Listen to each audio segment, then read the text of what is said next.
নমস্কাৰ আজি আমি অলিম্পিকৰ অতি গুৰুত্বপূৰ্ণ কেইটামান কুৱেশ্যনছ লৈ আহিছোঁ যেহেতু আপোনালোকৰ আহিবলগীয়া যিসমূহ এক্সাম আছে এডিআৰই গ্ৰেড 3 গ্ৰেড 4 হওক অসম পুলিচৰে হওক বা আপোনালোকৰ এপিএছচি প্ৰিলিমছে হওক বা আন যিসমূহ অসমৰ কম্পিটিটিভ এক্সাম আছে সকলোতে আজিকালি অলিম্পিকৰ কুৱেশ্যন খুবেই অহা দেখা যায় সেইবাবে আমি অতি গুৰুত্বপূৰ্ণ 25টা অলিম্পিকৰ কুৱেশ্যনছ লৈ আহিছোঁ এই ভিডিঅ'টোত যিসমূহ আপোনালোকৰ কাৰণে অতি গুৰুত্বপূৰ্ণ হ'ব কুৱেশ্যনছ কেইটা আৰু আপোনালোকে যদি এডিআৰই গ্ৰেড 3 গ্ৰেড 4 বা অসম পুলিচৰ বাবে প্ৰিপেয়াৰ কৰি আছে আপোনালোকে তো আমি অলৰেডি মডেল কুৱেশ্যন পেপাৰ বনাই দিছোঁ আপোনালোকে চেনেলত গৈ প্লেলিষ্টত গৈ আপোনালোকে চেক কৰি ল'ব পাৰে আহক আজি আমি ভিডিঅ'টো আৰম্ভ কৰোঁ ইয়াত আছে আপোনালোকৰ ফাৰ্ষ্ট কুৱেশ্যনটো in which country did the Olympics originate মানে কোনখন দেশত অলিম্পিকৰ উৎপত্তি হৈছিলে ইয়াত সুধিছে ইয়াত আপোনাৰ অলিম্পিকৰ উৎপত্তি হৈছিলে গ্ৰীচত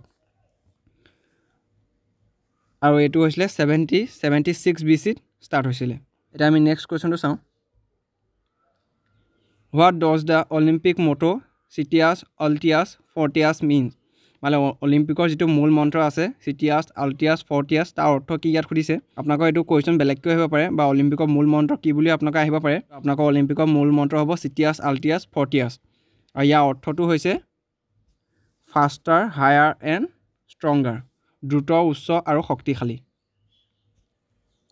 next question number 3 how many rings on Olympic symbol যেহেতু এইটো আপোনালোকৰ যোৱা বছৰ মানে যিটো আপোনালোকৰ এডিআৰই 2023ত হৈ গৈছে তাত আপোনালোকৰ এই কুৱেশ্যনটো অহা দেখা গৈছে আৰু ইয়াত আপোনালোকৰ অলিম্পিকত কেইটা ৰিং আছে ইয়াত সুধিছে অলিম্পিকত টোটেল ৰিং আছে আপোনালোকৰ 5টা আৰু 5টাই আপোনালোকৰ 5খন মহাদেশক বুজায় আৰু 5টাতে আপোনাৰ বেলেগ বেলেগ কালাৰ আছে blue yellow black green red এই 5টা কালাৰে আপোনাৰ 5খন মহাদেশক বুজায় next question which of the following colour is present in Olympic symbol যিহেতু মই এতিয়া ক'লোৱে অলিম্পিকৰ প্ৰতীকৰ তলৰ কোনটো ৰং আছে ইয়াত সুধিছে অপশ্যনকেইটা দিয়াৰ ভিতৰত মই যিহেতু ক'লোৱে আপোনালোকৰ কি থাকে ব্লু ব্লেক গ্ৰীণ য়েল্লো আৰু ৰেড তো আপোনালোকৰ কাৰেক্ট আনচাৰ হ'ব ব্লেকটো থাকে next what do the 5 rings on the Olympic symbol যিহেতু মই এতিয়া অলৰেডি ক'লোৱেই আপোনাক অলিম্পিকৰ চিহ্নত থকা 5টা আঙঠিয়ে কি প্ৰতিনিধিত্ব কৰে ইয়াত সুধিছে মানে কি বুজায় তো আপোনালোকে এইটো বুজায় 5খন মহাদেশক বুজায় আফ্ৰিকা অষ্ট্ৰেলিয়া বা Oceania America Asia Europe next question number 6 in which year ৱেৰ the first modern Olympic games held মানে কোন চনত প্ৰথম আধুনিক অলিম্পিক গেমছ অনুষ্ঠিত হৈছিলে ইয়াত সুধিছে আধুনিক অলিম্পিক গেমছ মানে অনুষ্ঠিত হৈছিলে 1896 চনত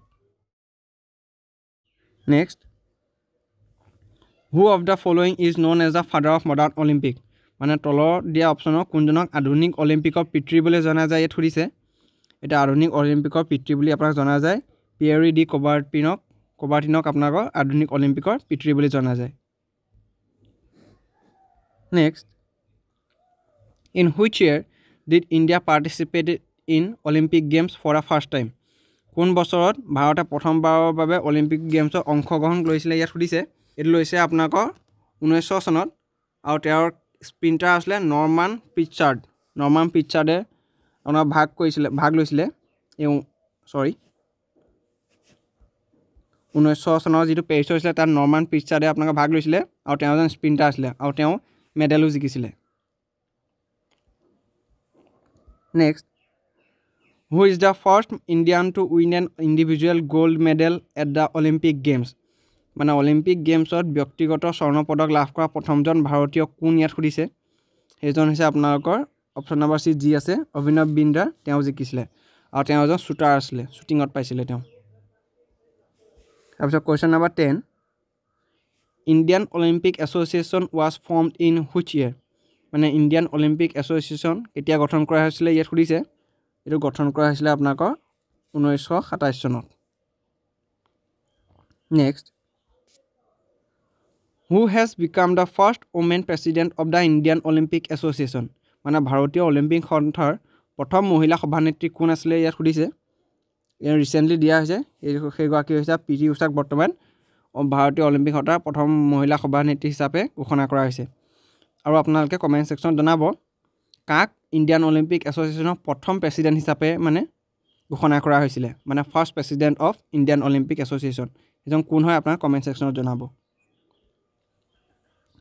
next International Olympic Committee has signed an agreement with which organization to promote Olympic Games in India?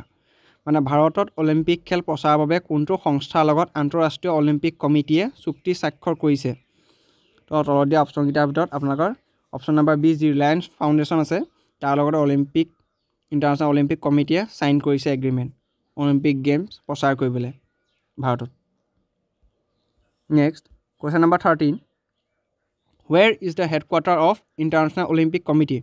মানে আন্তঃৰাষ্ট্ৰীয় অলিম্পিক সমিতিৰ মুখ্য কাৰ্যালয় ক'ত আছে ইয়াত সুধিছে। আন্তঃৰাষ্ট্ৰীয় অলিম্পিক সমিতিৰ মুখ্য কাৰ্যালয় আছে লজানত আৰু লজান আছে ছুইজাৰলেণ্ডত। Next what is the time gap between summer and winter Olympics? মানে গ্ৰীষ্মকালীন আৰু শীতকালীন অলিম্পিকৰ মাজত সময়ৰ ব্যৱধান কিমান ইয়াত সুধিছে। সেইটো হৈছে আপোনালোকৰ 2 বছৰ। এনেই অলিম্পিকৰ আপোনালোকৰ গেপ হৈছে 4 বছৰ বাট ছামাৰ আৰু উইণ্টাৰৰ গেপ হৈছে আপোনালোকৰ 2 বছৰ। Next in which year women participate for the first time in modern Olympic games? মানে আধুনিক অলিম্পিক গেমছত প্ৰথমবাৰৰ বাবে কোন বছৰত মহিলাসকলে অংশগ্ৰহণ কৰিছিলে? ইয়াৰ আপোনালোকৰ কাৰেক্ট আনচাৰটো হ'ব 1900 চনত পেৰিছত আপোনালোকে প্ৰথমবাৰৰ বাবে মহিলাসকলে আধুনিক অলিম্পিক গেমছত অংশগ্ৰহণ কৰিছিলে।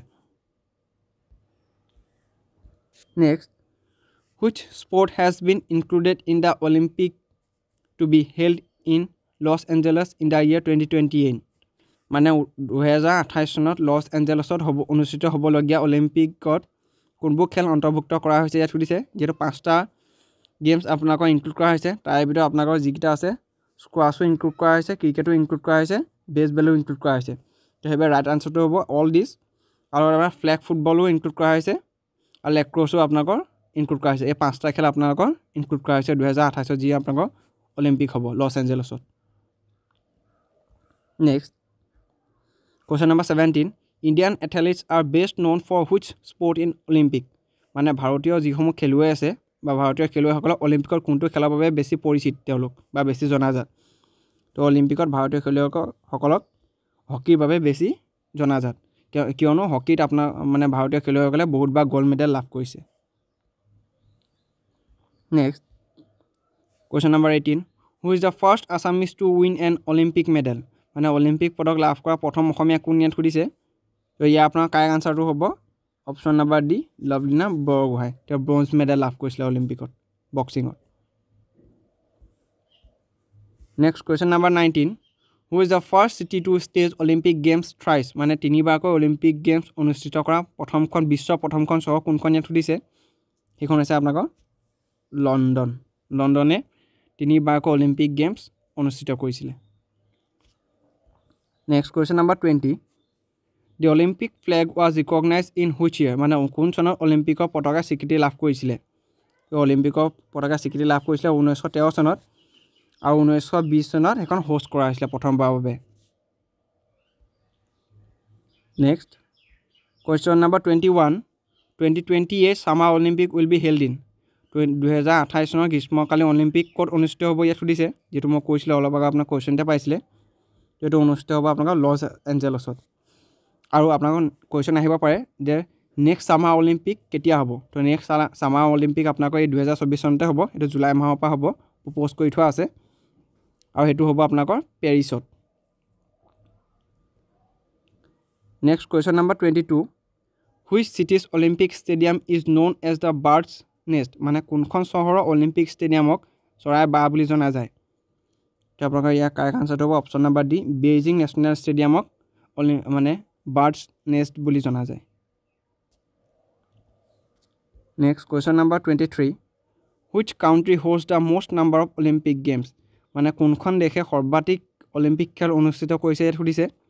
ইয়াৰ আপোনাৰ কাৰেক্ট আনচাৰটো হ'ব option number C United states. America যুক্তৰাষ্ট্ৰই 8বাৰকৈ অলিম্পিক গেমছ হোষ্ট কৰিছে। আৰু ছেকেণ্ডখন আপোনালোকে কোনখন দেশে হায়েষ্ট আপোনালোকৰ অলিম্পিক গেমছ অনুষ্ঠিত কৰিছে আপোনালোকে সেইটো কমেণ্ট ছেকশ্যনত জনাব কোনখন ছেকেণ্ড দেশ। Next question number 24 which continent represent yellow' ring in the Olympic symbol? যিটো মই কৈছোঁ অলিম্পিকৰ চিম্বলৰ 5টা ৰিঙে 5খন আপোনালোকৰ দেশক বুজায়, 5খন মহাদেশক বুজায় আৰু 5টা কালাৰ আছে যিহেতু প্ৰত্যেকটো কালাৰে এখন মহাদেশ আপোনালোকক প্ৰতিনিধিত্ব কৰে। তো অলিম্পিকৰ চিহ্নত থকা কোনখন মহাদেশে হালধীয়া আঙুঠিটোক প্ৰতিনিধিত্ব কৰি ইয়াত সুধিছে এইটো আপোনালোকে কমেণ্ট ছেকশ্যনত জনাবলৈ চেষ্টা কৰিব হালধীয়া আঙুঠিটোৱে কোনখন মহাদেশক প্ৰতিনিধিত্ব কৰে আৰু আজি এইকেইটাই অলিম্পিকৰ অতি গুৰুত্বপূৰ্ণ কুৱেশ্যন আছিলে যেহেতু অলিম্পিকৰ টপিকটো অতি গুৰুত্বপূৰ্ণ তাৰ ওপৰত আমাৰ কুৱেশ্যনছ আহিবই চ' আজি ভিডিঅ'টো ইমানেই আছিলে আগলৈ এনেকুৱা ধৰণৰ গুৰুত্বপূৰ্ণ ভিডিঅ'সমূহ পাই থাকিবৰ কাৰণে চেনেলটো ছাবস্ক্ৰাইব কৰি ৰাখিব ধন্যবাদ